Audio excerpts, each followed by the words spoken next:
Hey you guys, how's it going? Metalhead Forever 1101 here, finally putting up a review of the video game series that I said I would be doing. And since we're going to be doing the Pokemon game series, we're going to be starting off with Gen 1 with Pokemon Blue version and Pokemon Red version.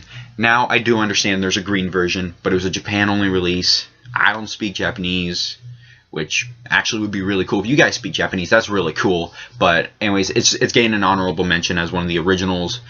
Anyways, Pokemon Red and Green were released in Japan in 1996, with Blue and Red being released worldwide in 98. And what it is a turn-based RPG that revolves around your character, a 10-year-old boy who dreams of one day becoming a Pokemon trainer. Well, since you've reached the age of 10, you're allowed to go on a Pokemon journey and explore the whole Kanto region, which is the region where this starts off in, actually takes place in general. And you start off in the small town of Pallet and you're called into the lab of the great Pokemon professor, Professor Oak. You and your rival, who happens to be his grandson, are given a Pokedex to go around and research Pokemon, and you are also given a starter Pokemon, and you're given 3 choices, and each one has its advantage over the other and disadvantage over the other, and you can either have a Charmander, a Squirtle, which is actually a catchy name, Turtle, Squirtle, or you can have the Bulbasaur, which no one really picks, I don't think, because it's rather weak considering. Anyways, and what you do is you go throughout the region, the Kanto region, and you can collect data on your Pokemon, on your Pokedex and all that. But your main objective is to go around and battle the 8 gym leaders, get a badge from each, and then take on the Elite Four and become the Pokemon champion.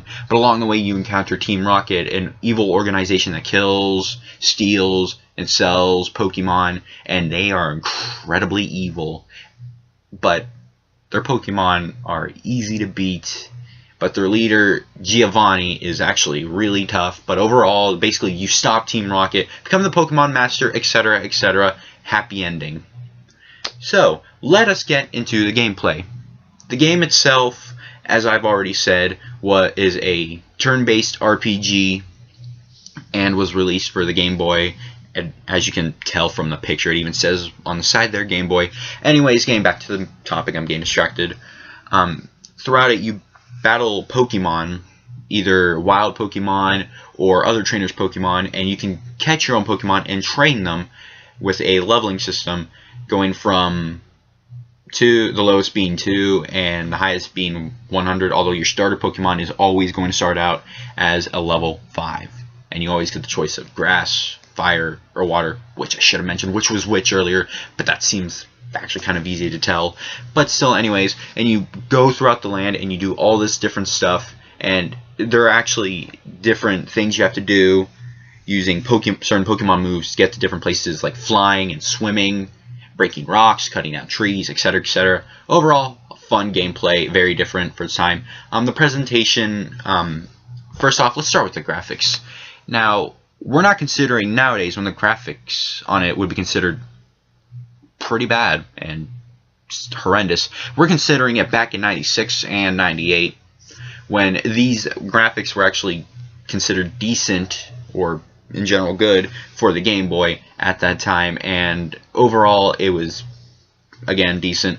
The game itself at that time was very different. It was original in terms of how you played it and what your objectives were, because no other game really did something similar to this. And considering, again, when it came out, it was kind of a not revolutionary idea, but it was a really neat and fresh idea. And during that time, it just provided lots of fun, basically, and was very popular then. A lot of replay value too. Now, the final verdict for this game, and I'm basing it off a mix of now and then, I give it an 8 out of 10. It's a classic, but sadly does not hold up well nowadays. But back then, it was just apparently pure satisfaction. But nowadays, it's fun, but not like as amazing looking. But anyways, that's the review for this. Thank you guys for watching. I appreciate it. Thank you, and have a great day.